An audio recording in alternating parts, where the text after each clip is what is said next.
Terpaksa nikahi pria tua kaya usia 70 demi lunasi hutang, malam pertama ia meminta hal gila kepadaku. Aku bernama Azizah. Umurku baru saja menginjak 25 tahun, dan aku selalu bangga dengan apa yang sudah kucapai sejauh ini. Meski lahir dari keluarga sederhana di sebuah desa kecil di Jawa Barat, aku berhasil menyelesaikan kuliah dengan beasiswa, mendapatkan pekerjaan pertamaku sebagai staf administrasi di sebuah perusahaan ekspor-impor, dan bahkan mulai membangun tabungan untuk masa depanku. Aku sering bermimpi tentang hari-hari ketika aku bisa membuka usaha kecil-kecilan milikku sendiri, mungkin toko pakaian atau kedai kopi, tapi semua itu hanyalah mimpi sekarang. Semua berubah sekitar 6 bulan lalu, tepat setelah ayah meninggal dunia. Ayah bukan orang yang suka bermain aman. Dia selalu bercita-cita besar, terlalu besar mungkin. Ketika aku masih kuliah, dia memutuskan untuk mencoba peruntungannya di dunia investasi properti. Katanya, itu adalah kesempatan sekali seumur hidup untuk mengubah nasib keluargaku. Awalnya, semuanya tampak baik-baik saja. Ayah menjual tanah warisan keluarga kami untuk membeli beberapa bidang tanah di pinggiran kota. Dia yakin harga tanah itu akan naik dalam waktu singkat. Tapi takdir berkata lain. Perusahaan pengembang tempat ayah berinvestasi ternyata melakukan penipuan besar-besaran. Uangnya hilang begitu saja, tanpa jejak. Ayah tidak pernah pulih dari kegagalan itu. Beberapa minggu kemudian, dia jatuh sakit parah. Kami harus menjual mobil satu-satunya demi biaya rumah sakit. Dan meski kami telah berusaha keras, Tuhan memanggil ayah lebih cepat dari yang kami harapkan. Setelah pemakaman, barulah aku menyadari betapa besar lubang yang ditinggalkan ayah. Bukan hanya rasa kehilangan yang mendalam, tapi juga hutang yang menumpuk. Hutang kepada bank, hutang kepada teman-teman ayah, bahkan hutang kepada rentenir lokal. Semuanya jatuh ke pundakku dan ibuku, Bu Fitri. Bu Fitri adalah wanita yang tegar, meski seringkali aku melihatnya menangis diam-diam di dapur. Dia selalu berusaha tersenyum di hadapanku, tapi aku tahu bahwa beban ini terlalu berat baginya. Aku mencoba menghiburnya, bilang bahwa aku akan bekerja lebih keras, lembur sebanyak mungkin, agar kami bisa melunasi hutang-hutang itu sedikit demi sedikit. Tapi kenyataannya, gajiku sebagai staf administrasi tidak cukup untuk menutupi cicilan bulanan apalagi melunasi semuanya. Kami seperti berada di dalam lingkaran setan yang tak ada ujungnya. Puncaknya terjadi 2 minggu lalu. Seorang pria bernama Pak Rasman datang ke rumah kami. Usianya mungkin sekitar 70 tahun, tapi dia masih tampak segar dengan tubuh tinggi besar dan sorot mata tajam yang sulit dibaca. Pak Rasman adalah teman lama ayah. Mereka pernah bekerja bersama di proyek bisnis kecil-kecilan bertahun-tahun silam. Kedatangannya membuatku merasa waspada sejak awal. Ada sesuatu tentang caranya berbicara, santai tapi penuh kendali, yang membuatku merasa seperti seekor tikus yang sedang diincar oleh ular. Azizah, katanya pada suatu sore setelah ia duduk di ruang tamu kami yang sederhana. Saya tahu apa yang kamu dan ibumu alami sekarang. Saya juga tahu bahwa keluargamu punya banyak masalah keuangan karena kesalahan investasi ayahmu. Tapi saya ingin membantu. Aku melirik Bu Fitri, yang duduk di sofa di seberang Pak Rasman. Wajahnya tampak cemas, tapi juga ada secercah harapan di matanya. Aku menghela napas panjang, mencoba menenangkan diri. Terima kasih atas niat baik Anda, Pak Rasman. Tapi saya pikir kami bisa menyelesaikan ini sendiri. Hanya butuh waktu. Pak Rasman tertawa pelan, suaranya rendah dan berat. Waktu? Itu justru yang tidak kamu punya, Nak. Lihatlah situasi ini. Rumah ini sudah mau disita bank. Tanah warisan keluargamu juga sudah diambang penjualan paksa. Apakah kamu benar-benar ingin kehilangan semuanya? Kalimat itu menusuk langsung ke jantungku. Aku terdiam. Semua yang dikatakannya memang benar. Aku tidak bisa menyangkal fakta-fakta itu. Aku punya solusi, lanjutnya. Nada suaranya tetap tenang, namun penuh otoritas. Aku akan melunasi semua hutang keluargamu. Aku akan memberi kalian kesempatan baru untuk memulai hidup tanpa beban. Tapi tentu saja, ada syaratnya. Aku meneguk ludah. Syarat apa? Kamu harus menikah denganku. Dunia seakan berhenti, berputar saat kata-kata itu keluar dari mulutnya. Aku merasa darahku berdesir dingin, dan rasanya seperti ada batu besar yang jatuh menimpa dadaku. Menikah dengannya, dengan pria tua yang usianya hampir 4 kali lipat usiaku, ini tidak mungkin. Ini gila. Tidak. Jawabku spontan. Suaraku terdengar lebih keras daripada yang kuinginkan. Maaf, Pak Rasman, tapi itu tidak mungkin. Bu Fitri tiba-tiba angkat bicara. Suaranya terdengar gemetar, tapi nadanya tegas. Azizah, kamu harus mempertimbangkan ini. Ini demi keluarga kita. Jika kamu tidak melakukannya, kita akan kehilangan segalanya. Aku menoleh ke arah ibuku. Hatiku terasa remuk. Ibu, aku tidak bisa. Ini tidak adil. Aku masih muda. Aku punya mimpi. Iya, Nak, tapi mimpi-mimpi itu tidak akan ada artinya jika kita tidak punya tempat untuk tidur malam ini. Balas Bu Fitri, air mata mulai menggenang di matanya. Ini demi kelangsungan hidup kita. Aku menundukkan kepala, meremas-remas ujung bajuku. Pikiranku berkecamuk. Bagaimana mungkin aku bisa menikahi seseorang yang tidak kucintai hanya demi uang? Tapi di sisi lain, aku juga tidak bisa membiarkan ibuku hidup dalam penderitaan hanya karena egoku.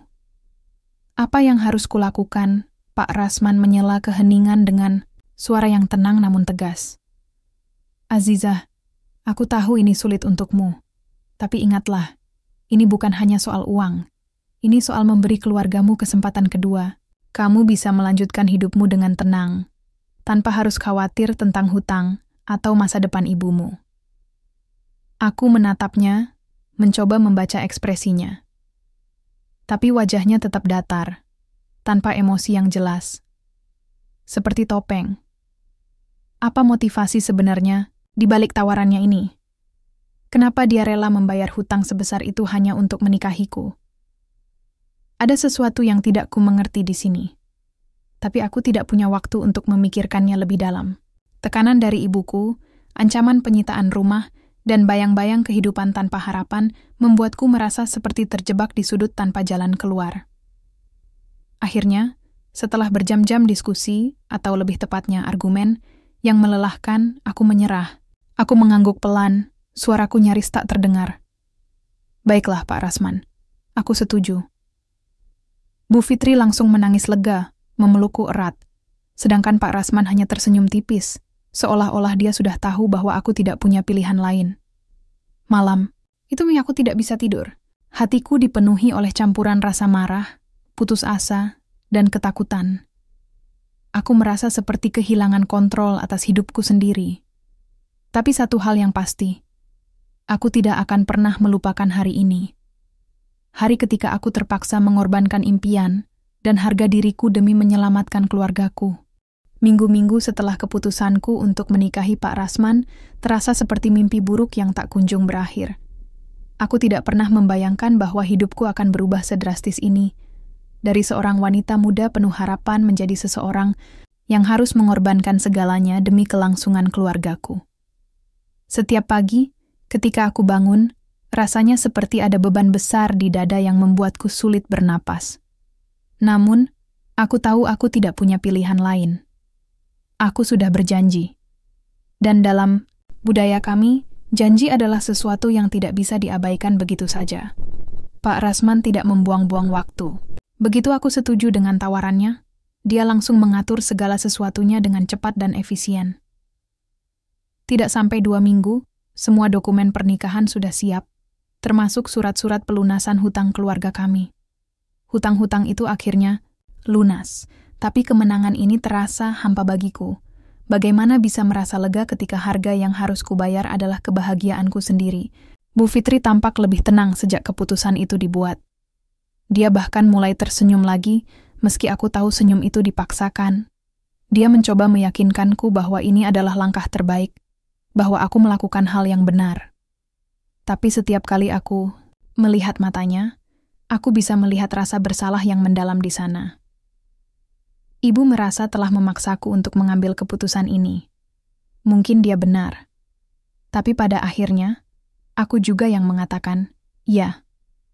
Jadi, siapa yang harus disalahkan? Aku tidak tahu. Ketika hari pernikahan tiba, rasanya seperti berjalan menuju mimbar eksekusi. Aku terbangun pagi-pagi buta. Jantungku berdebar kencang, dan tubuhku gemetar tanpa henti. Aku mencoba meyakinkan diriku bahwa ini hanya formalitas, bahwa semuanya akan baik-baik saja setelah acara ini selesai. Tapi dalam hati, aku tahu ini bukan hanya formalitas. Ini adalah awal dari kehidupan baru yang sama sekali tidak kuinginkan. Aku memakai gaun pengantin putih yang dipilih oleh Bu Fitri. Gaun itu cantik, dengan detail bordir bunga-bunga kecil yang indah. Tapi saat aku melihat diriku di cermin, aku tidak melihat pengantin bahagia. Yang kulihat hanyalah seorang wanita muda yang tampak kehilangan cahaya dalam matanya. Rambutku disanggul tinggi, wajahku dilapisi makeup tebal untuk menyembunyikan mata sembabku, dan bibirku dipoles dengan warna merah menyala. Semuanya terlihat sempurna, tapi aku merasa seperti topeng yang dipaksa tersenyum di depan dunia. "Azizah, kamu cantik sekali," kata Bu Fitri. Suaranya bergetar karena emosi. "Ayahmu pasti bangga melihatmu." Aku hanya mengangguk pelan, tidak sanggup berkata apa-apa. Kata-kata ibuku terasa seperti pisau yang menusuk hatiku. Ayah mungkin akan bangga jika dia tahu bahwa aku rela mengorbankan hidupku demi keluarga. Tapi apakah dia akan setuju dengan cara ini? Apakah dia akan membiarkanku menikahi pria tua yang hampir 4 kali usiaku hanya demi uang? Aku tidak yakin. Upacara pernikahan diadakan di sebuah gedung serbaguna di pusat kota. Gedung itu cukup besar untuk menampung tamu-tamu undangan yang datang dari berbagai kalangan. Beberapa di antara mereka adalah teman lama Pak Rasman, kolega bisnis, dan kerabat jauh keluarga kami. Ada juga tetangga-tetangga desa yang hadir, meskipun aku bisa merasakan tatapan mereka yang penuh penilaian. Aku tahu apa yang mereka pikirkan. Mereka menganggapku menjual diri demi uang, menjadi istri simpanan seorang pria kaya tua. Aku bisa mendengar bisikan-bisikan mereka meski mereka mencoba menyembunyikannya. "Lihatlah dia, masih muda begitu, sudah menikah dengan pria tua." Katanya karena hutang keluarga. Mungkin mereka putus asa. Zaman sekarang, gadis-gadis seperti itu banyak. Cuman cari uang saja. Setiap kata yang mereka ucapkan terasa seperti cambukan bagi harga diriku. Aku ingin berteriak, memberitahu mereka bahwa aku tidak punya pilihan lain. Bahwa ini bukan tentang uang, tapi tentang menyelamatkan keluargaku. Tapi aku tidak bisa. Aku hanya bisa menundukkan kepala dan berusaha tersenyum, meski hatiku hancur berkeping-keping. Saat aku berjalan menyusuri lorong menuju tempat Pak Rasman berdiri, rasanya seperti berjalan menuju jurang tanpa dasar.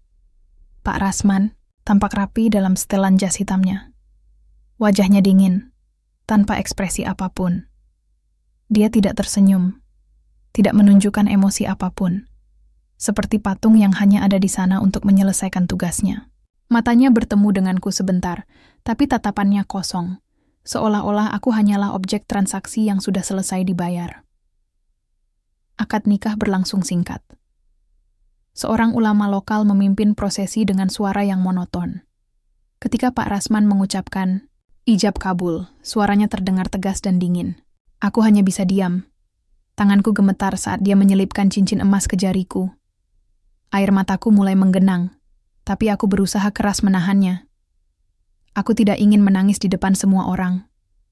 Aku tidak ingin terlihat lemah. Setelah upacara selesai, acara resepsi dimulai. Musik dangdut mengalun pelan, dan para tamu mulai mengantri untuk memberikan ucapan selamat kepada kami. Beberapa dari mereka tepuk tangan ramah, beberapa lainnya hanya tersenyum canggung. Aku berdiri di samping Pak Rasman, tersenyum palsu sambil menerima ucapan-ucapan yang terdengar hambar. Di tengah keriuhan resepsi, aku melihat seseorang yang tidak kukenal. Seorang pria muda, mungkin seusiaku, atau sedikit lebih tua. Dia berdiri di sudut ruangan, mengamati Pak Rasman dengan tatapan curiga. Mata kami bertemu sejenak, dan aku bisa merasakan ada sesuatu yang aneh tentang dirinya. Siapa dia? Kenapa dia ada di sini? Setelah beberapa saat, dia akhirnya mendekat ke arah kami. Dia memperkenalkan dirinya sebagai Adit, mantan asisten Pak Rasman. Suaranya rendah dan hati-hati, seolah-olah dia sedang mencoba menyembunyikan sesuatu. Aku tidak tahu apa yang terjadi antara dia dan Pak Rasman, tapi ada ketegangan yang jelas antara mereka. Pak Rasman tampak tidak nyaman ketika Adit berbicara dengannya, dan dia segera meninggalkan kami begitu Adit selesai memberikan ucapan selamat. "Apa hubunganmu dengan Pak Rasman?" tanyaku pada Adit ketika Pak Rasman sudah pergi. Adit ragu-ragu sejenak, lalu menjawab dengan suara pelan. "Aku dulunya bekerja untuknya, tapi aku keluar setahun lalu. Ada beberapa hal yang membuatku tidak nyaman. Aku ingin bertanya lebih lanjut, tapi Adit segera berpamitan. Dia menghilang di antara kerumunan tamu, meninggalkan aku dengan lebih banyak pertanyaan daripada jawaban. Malam itu, aku duduk di kursi pengantin, berusaha tersenyum meski hatiku hancur. Aku melihat Bu Fitri di sudut ruangan, wajahnya tampak lega, tapi juga sedikit cemas. Dia mungkin merasa bersalah karena memaksaku melakukan ini. Aku ingin memberitahunya bahwa aku baik-baik saja, tapi aku tahu itu bohong. Aku tidak baik-baik saja. Aku tidak tahu apakah aku akan pernah bisa merasa baik-baik saja lagi. Ketika acara resepsi selesai dan para tamu mulai pulang, aku merasa seperti seekor burung yang terkurung dalam sangkar emas. Dunia luar tampak begitu jauh, begitu tidak terjangkau. Aku tidak tahu apa yang menanti di malam pertamaku dengan Pak Rasman. Aku hanya tahu satu hal. Kehidupan normal yang selalu kuidam-idamkan sudah hilang selamanya. Setelah acara resepsi usai, suasana di dalam gedung perlahan-lahan sepi. Para tamu sudah pulang, dan hanya beberapa staf yang masih membersihkan sisa-sisa piring kotor, serta mengemas barang-barang dekorasi. Aku duduk sendirian di kursi pengantin, tubuhku terasa lemas, seperti habis berlari maraton selama berjam-jam. Gaunku yang indah tadi pagi, kini terasa seperti beban berat yang membelenggu tubuhku. Make up yang sempurna mulai luntur, karena air mata yang tak bisa lagi kutahan. Rasanya seperti aku baru saja menyelesaikan pertempuran besar dan kalah telak. Pak Rasman mendekatiku dengan langkah-langkah tenangnya yang biasa.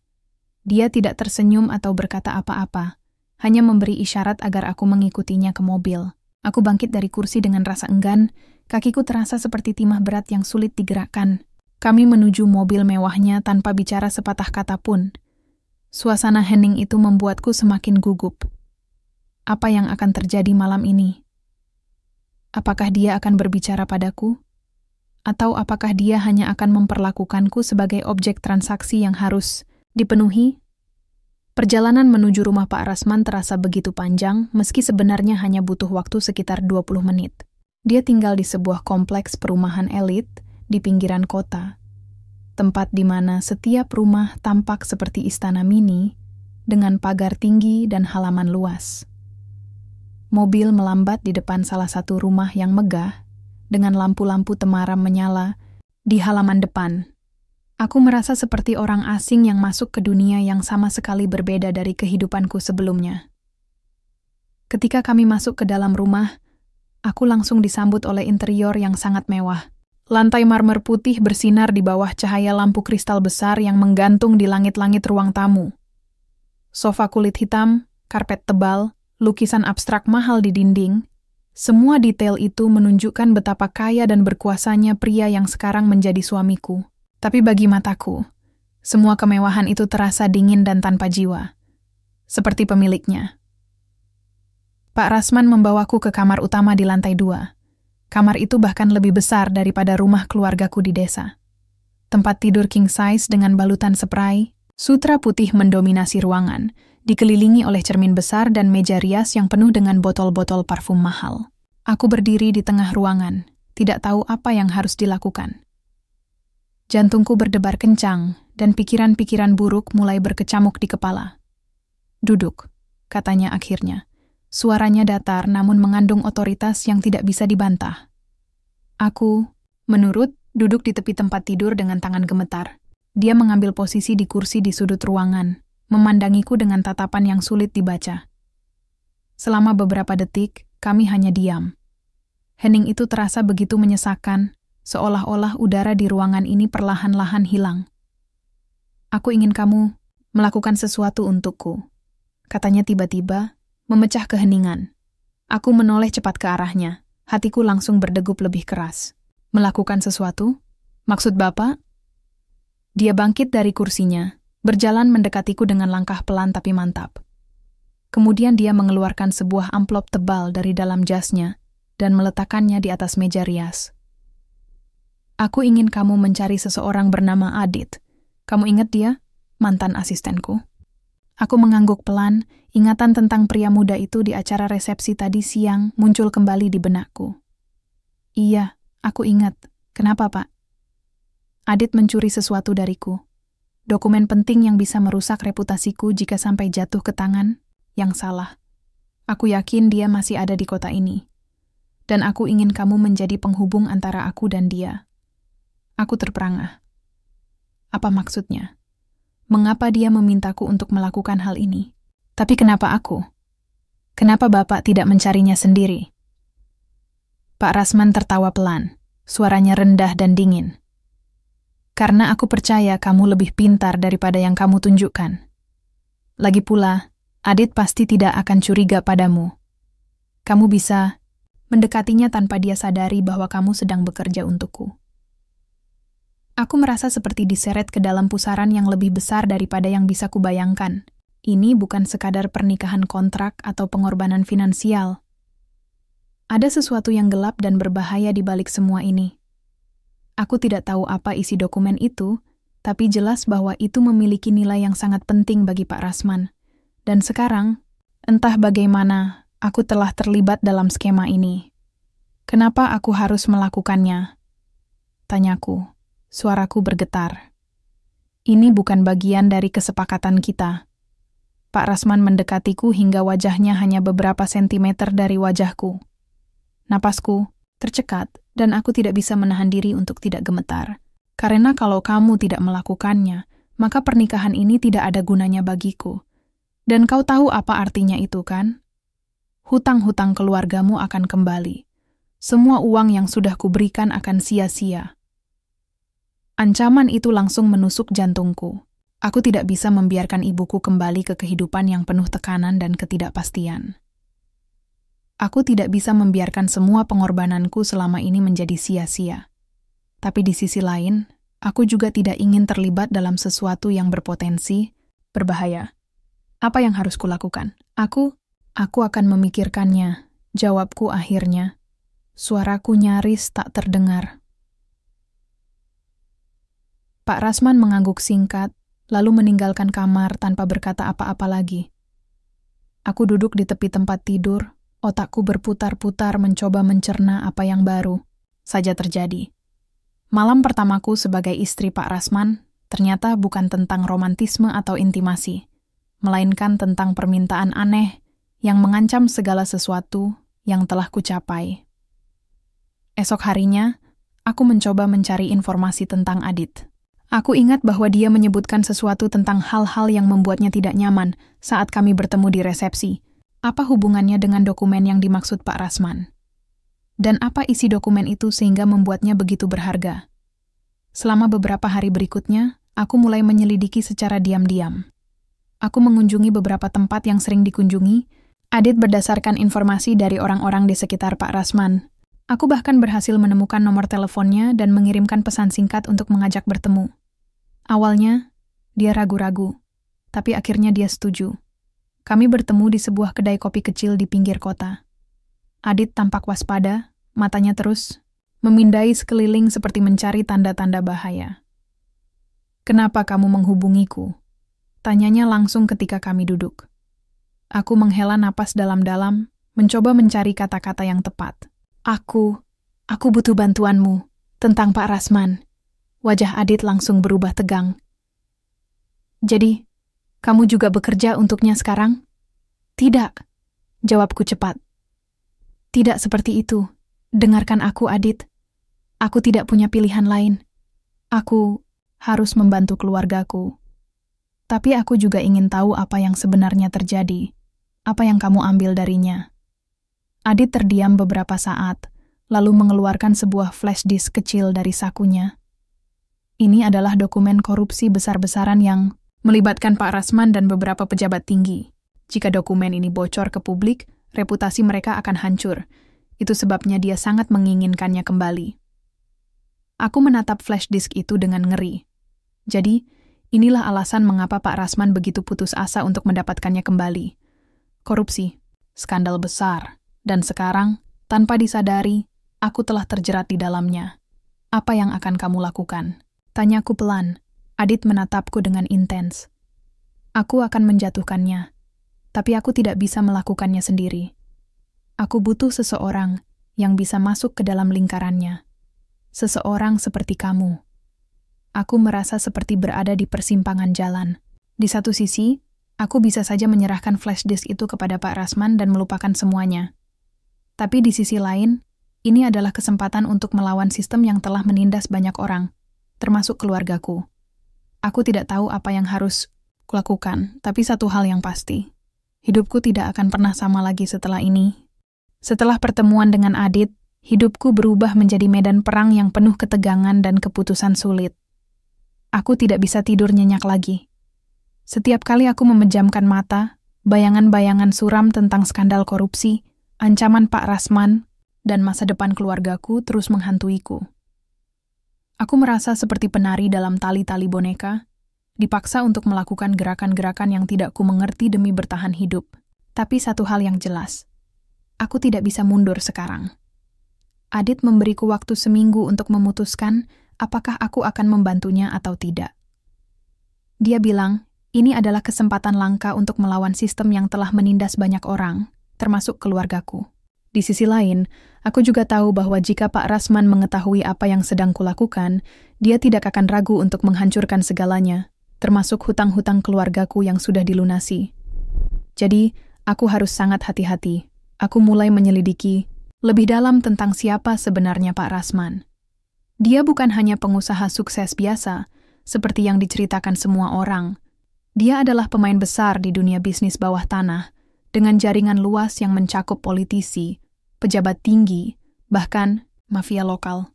Semua orang tahu namanya, tapi tidak ada yang benar-benar tahu apa yang dia lakukan di balik layar.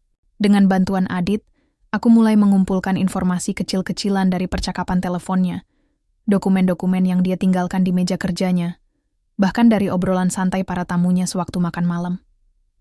Semua itu membawa aku pada fakta-fakta yang menghantui. Salah satu malam, ketika Pak Rasman sedang keluar untuk rapat bisnis, aku mendapati diriku sendirian di rumahnya yang megah. Aku tahu ini adalah kesempatan emas untuk mencari lebih banyak bukti. Aku masuk ke ruang kerjanya yang biasanya terkunci, menggunakan kunci cadangan yang kudapatkan secara diam-diam. Ruangan itu gelap dan dingin, dengan aroma kayu mahoni yang kuat. Di tengah ruangan ada meja besar dengan tumpukan dokumen dan laptop terbuka. Jantungku berdebar kencang saat aku mulai memeriksa isi dokumen-dokumen tersebut. Di antara tumpukan kertas-kertas itu, aku menemukan beberapa kontrak bisnis yang tampak mencurigakan. Beberapa di antaranya tertulis dalam bahasa asing, tetapi ada juga yang dalam bahasa Indonesia. Salah satu dokumen menunjukkan transaksi uang dalam jumlah fantastis yang dikirim ke rekening perusahaan-perusahaan di negara-negara bebas pajak. Aku juga menemukan catatan kecil tentang proyek pembangunan yang gagal, proyek yang sama yang membuat ayahku kehilangan semua uangnya. Ada nama Pak Rasman di setiap lembar dokumen itu, bersama dengan tanda tangannya yang rapi dan dingin. Aku merasa seperti sedang membuka kotak Pandora. Setiap lembar yang kubaca membawa kebenaran baru yang lebih mengejutkan daripada yang sebelumnya. Pak Rasman bukan hanya koruptor biasa. Dia adalah dalang di balik banyak kegagalan bisnis kecil yang merugikan orang-orang seperti keluargaku. Dia menggunakan nama baiknya sebagai pengusaha sukses untuk menutupi praktik ilegalnya, memeras, dan menghancurkan siapa saja yang berani melawannya. Dan aku telah menikahi monster itu. Tapi aku tidak bisa berhenti sekarang. Aku tahu bahwa ini adalah kesempatan untuk membalas dendam atas apa yang telah dilakukan Pak Rasman kepada keluargaku. Aku melanjutkan pencarianku hingga akhirnya menemukan sesuatu yang membuatku tercengang. Sebuah folder tebal berisi foto-foto dan rekaman video. Foto-foto itu menunjukkan Pak Rasman bersama beberapa pejabat tinggi, duduk di meja-meja mewah dengan wajah tersenyum puas. Di salah satu fotonya, aku melihat sosok yang sangat familiar, ayahku. Dia tampak lelah, stres, dan putus asa. Ternyata, ayahku pernah bekerja langsung di bawah Pak Rasman sebelum investasinya gagal. Pak Rasmanlah yang menipu ayahku, mengambil semua uangnya dan meninggalkannya dalam kebangkrutan. Air mataku mulai mengalir deras saat aku menyadari bahwa semua penderitaan keluargaku dimulai dari pria tua yang sekarang menjadi suamiku. Bukan hanya karena hutang-hutang itu, tapi juga karena trauma yang dialami ayahku hingga akhir hayatnya.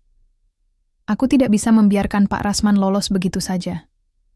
Aku harus melawannya, meskipun itu berarti aku harus mengambil risiko besar. Aku memutuskan untuk menghubungi Adit lagi.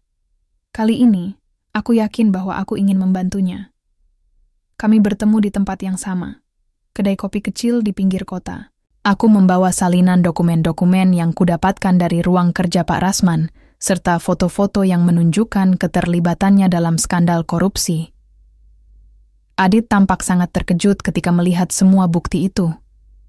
"Kamu benar-benar berani," katanya, matanya penuh rasa hormat. "Aku tidak menyangka kamu akan sejauh ini." "Aku tidak punya pilihan," jawabku, suaraku bergetar. "Pak Rasman telah merusak hidup keluargaku. Aku tidak bisa membiarkannya terus melakukan ini kepada orang lain." Adit mengangguk pelan. "Baiklah, kita harus bekerja cepat.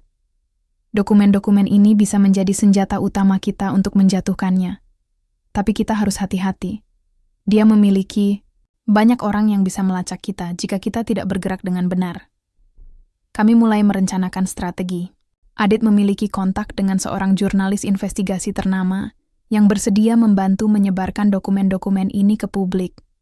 Namun, kami membutuhkan lebih banyak bukti konkret, terutama rekaman audio atau video yang bisa membuktikan bahwa Pak Rasman secara langsung terlibat dalam praktik korupsi tersebut. Aku tahu bahwa ini adalah bagian tersulit dari misi kita karena Pak Rasman selalu waspada dan jarang bicara soal bisnisnya di depan orang lain. Selama beberapa minggu ke depan, aku bermain peran ganda. Di hadapan Pak Rasman, aku tetap menjadi istri patuh yang tidak tahu apa-apa. Aku mencoba mendekatinya, berbicara tentang proyek-proyek bisnisnya seolah-olah aku tertarik untuk belajar. Kadang-kadang, aku berhasil merekam percakapan singkatnya dengan kolega melalui ponselku, meski aku harus berhati-hati agar tidak ketahuan. Aku juga mulai mencatat pola perilakunya, siapa yang sering ia temui, kapan ia keluar rumah, bahkan jam-jam ketika dia paling lengah. Namun, semakin dalam aku terlibat dalam misi ini, semakin aku merasa seperti sedang berjalan di atas tali yang tipis. Pak Rasman mulai curiga. Suatu hari, ketika aku sedang mencoba mencuri dokumen lain dari ruang kerjanya, dia tiba-tiba muncul di ambang pintu. Untungnya, aku berhasil menyembunyikan dokumen itu sebelum dia melihatnya. Tapi tatapan matanya yang tajam membuatku sadar bahwa dia tidak sepenuhnya percaya padaku. "Apa yang kamu lakukan di sini?" tanyanya, suaranya dingin dan penuh ancaman. Aku hanya ingin mencari sesuatu untuk dibaca." Jawabku cepat, berusaha menyembunyikan ketakutanku. Dia memandangiku lama, lalu tersenyum tipis.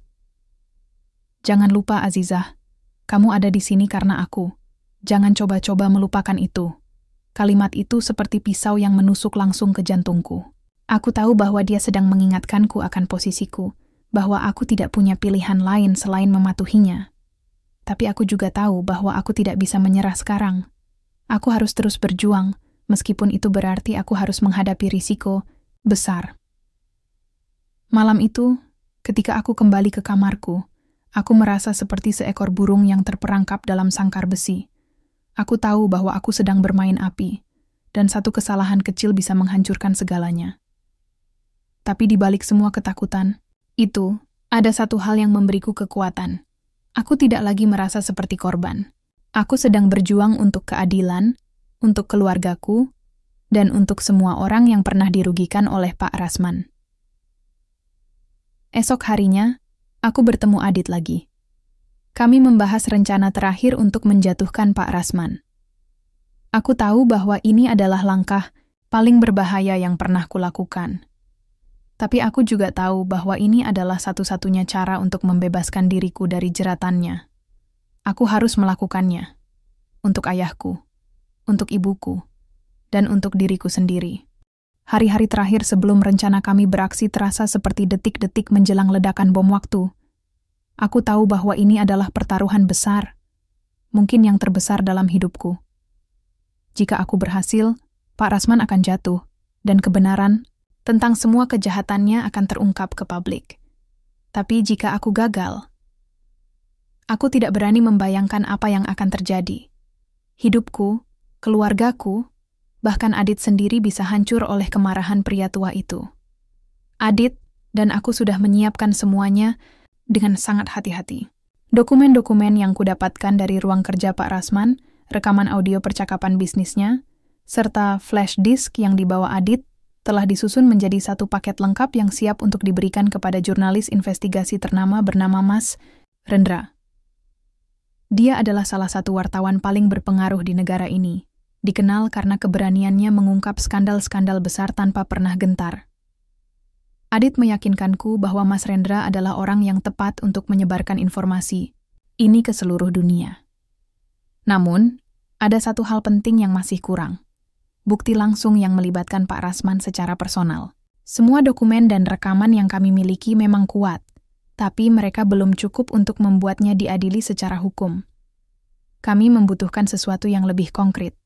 Percakapan atau transaksi yang benar-benar menunjukkan bahwa dia adalah otak di balik semua korupsi ini. Dan untuk mendapatkannya, aku harus bertindak lebih berani daripada sebelumnya. Malam itu, Pak Rasman mengundang beberapa tamu penting ke rumahnya untuk makan malam. Dari percakapan singkat yang sempat kudengar, aku tahu bahwa salah satu dari mereka adalah pejabat tinggi yang sering disebut-sebut dalam dokumen-dokumen korupsi. Ini adalah kesempatan emas. Aku memutuskan untuk merekam percakapan mereka menggunakan aplikasi perekam suara di ponselku.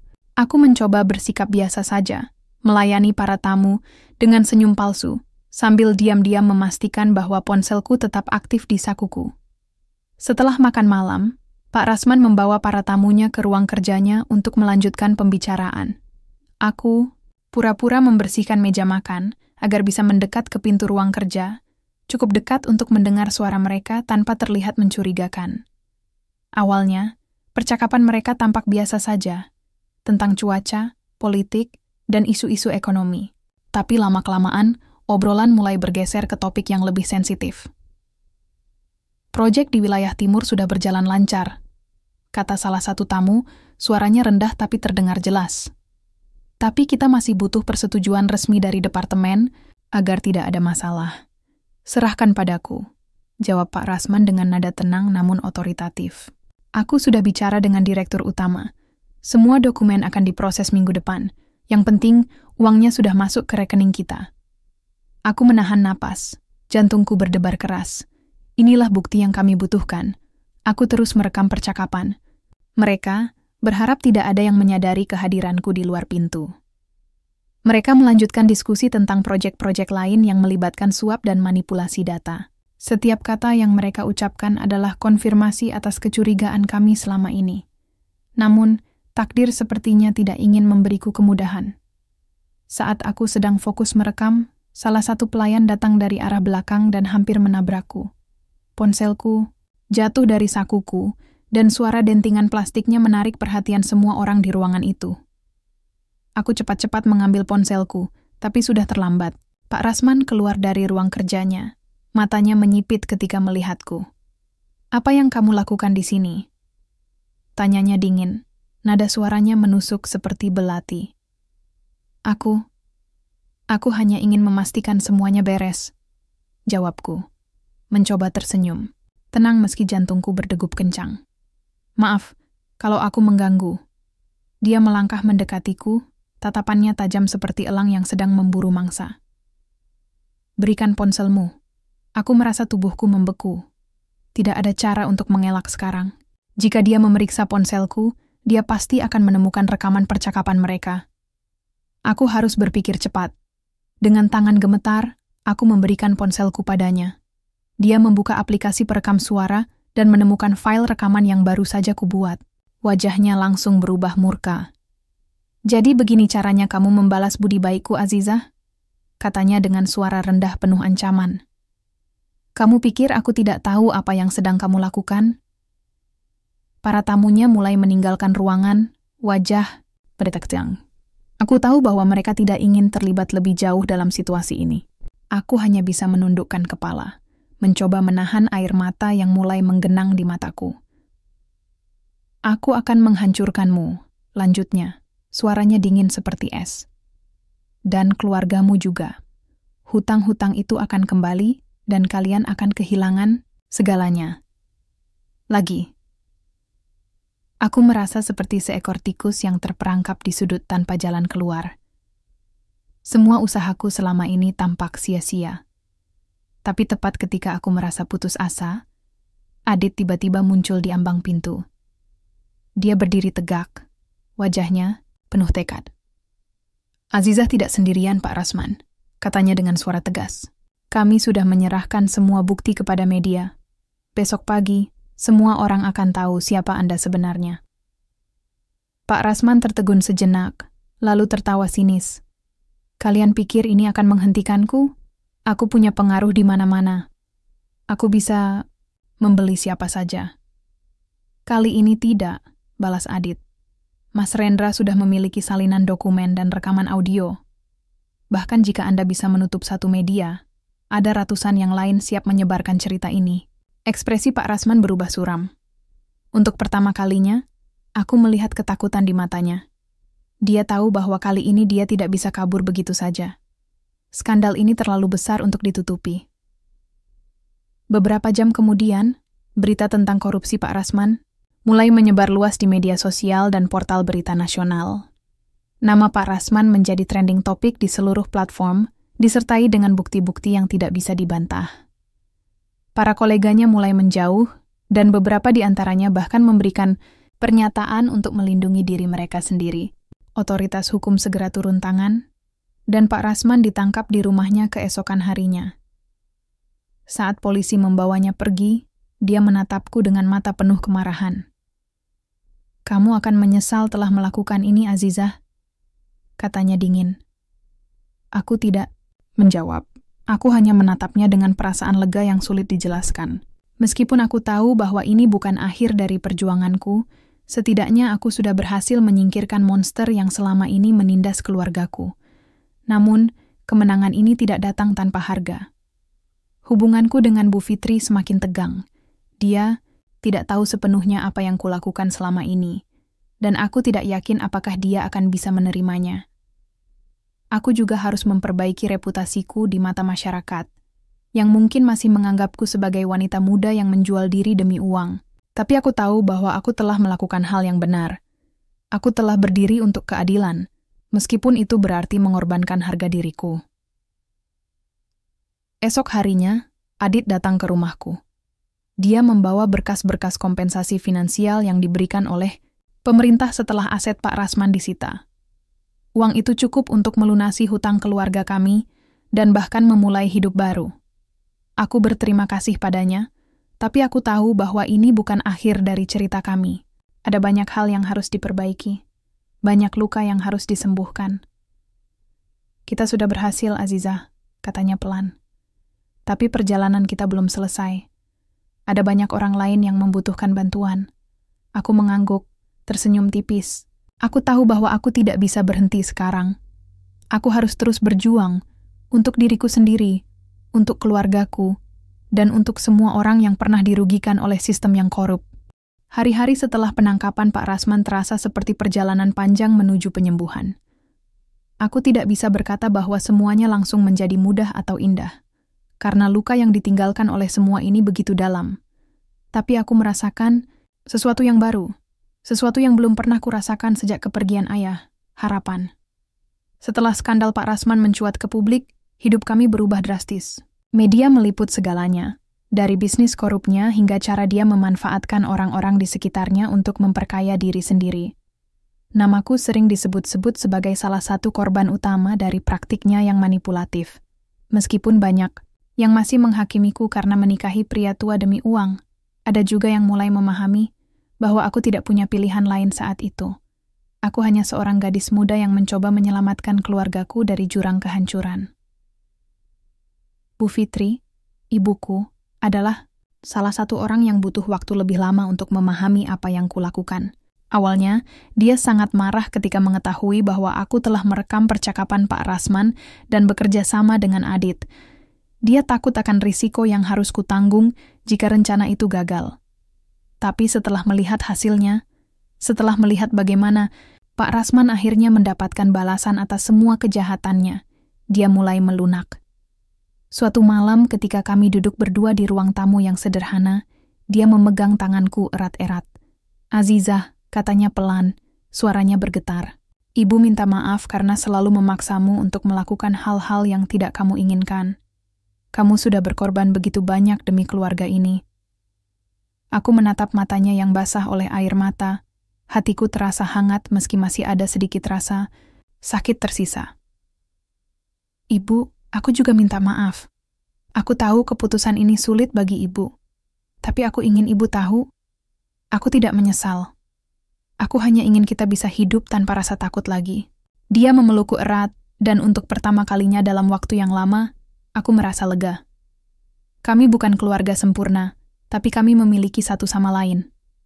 Itu saja sudah cukup untuk membuatku merasa kuat. Beberapa bulan kemudian, kehidupan kami mulai stabil kembali. Uang kompensasi yang kami dapatkan dari hasil penyitaan aset Pak Rasman digunakan untuk melunasi hutang-hutang keluarga sepenuhnya. Bahkan masih ada sisa yang cukup untuk membangun usaha kecil-kecilan.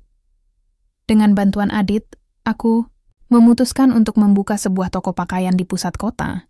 Ide ini lahir dari impian lamaku untuk memiliki bisnis sendiri, meskipun dulu rasanya mustahil untuk diwujudkan. Adit ternyata bukan hanya sekadar mitra kerja, tapi juga teman dekat yang selalu mendukungku. Dia membantu memilih lokasi toko, mengurus izin usaha, bahkan membantu mendesain interior agar tampak modern dan nyaman. Kami bekerja sama dengan sangat baik, dan hubungan kami perlahan-lahan berkembang menjadi sesuatu yang lebih dalam. Tidak ada cinta kilat atau romansa dramatis di antara kami, tapi ada rasa saling percaya dan pengertian yang sulit dideskripsikan dengan kata-kata. Toko itu akhirnya dibuka beberapa minggu kemudian, dan respon masyarakat sangat positif. Banyak pelanggan datang karena tertarik pada desain-desain unik yang kami tawarkan, sementara yang lain datang karena penasaran dengan ceritaku, gadis muda yang berhasil melawan tirani seorang mafia bisnis. Aku tidak pernah berusaha menyembunyikan masa laluku, karena aku tahu bahwa itulah bagian dari perjalananku. Aku ingin orang-orang tahu bahwa meskipun hidup seringkali memberikan kita ujian berat, kita selalu bisa bangkit kembali jika kita mau berjuang. Namun, ada satu hal lagi yang ingin kulakukan. Selama proses melawan Pak Rasman, aku menyadari betapa banyak orang di luar sana yang juga menjadi korban sistem yang korup. Wanita-wanita muda seperti aku yang dipaksa menikah demi uang atau keamanan finansial.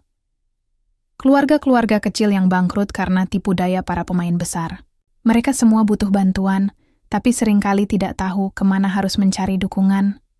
Itulah sebabnya aku dan Adit memutuskan untuk mendirikan sebuah yayasan nirlaba yang bertujuan membantu para korban eksploitasi ekonomi. Kami menyebutnya Harapan Baru, sebuah tempat di mana orang-orang bisa mendapatkan bantuan hukum, pelatihan keterampilan, bahkan dukungan psikologis untuk memulai hidup baru. Yayasan ini menjadi proyek paling berarti yang pernah kulakukan, dan melihat senyum para penerima manfaat membuatku merasa bahwa semua penderitaanku tidak sia-sia. Suatu hari, ketika aku sedang membersihkan rak-rak di toko, seorang wanita muda masuk dengan langkah ragu-ragu. Dia tampak mirip denganku beberapa bulan lalu. Mata penuh ketakutan, wajah lelah, dan tubuh yang gemetar. Aku langsung mendekatinya dengan senyum ramah. "Ada yang bisa saya bantu?" tanyaku lembut. Dia mengangguk, pelan, lalu mulai menceritakan kisahnya.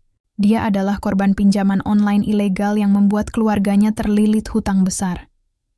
Dia tidak tahu harus berbuat apa, sampai akhirnya mendengar tentang yayasan kami dari temannya.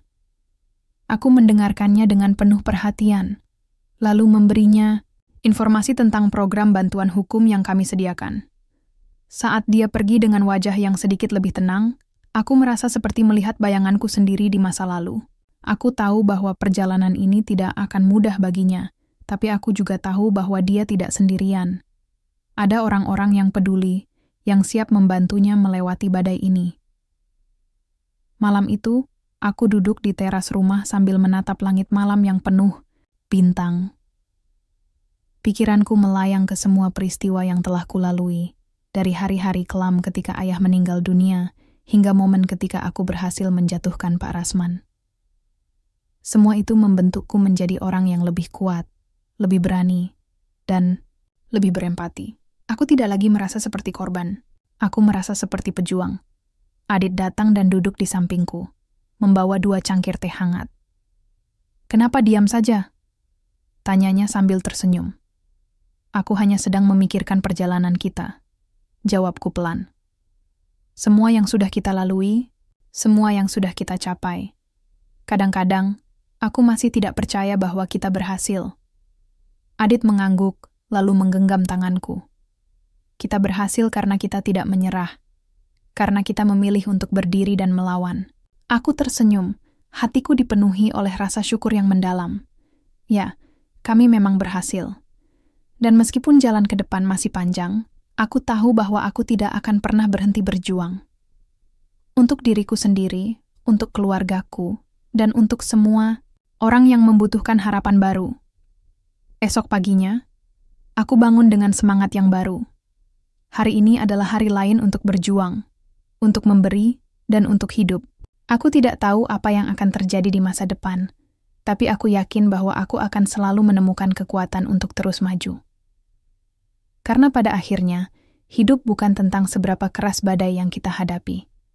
Hidup adalah tentang bagaimana kita bangkit setelah badai itu berlalu.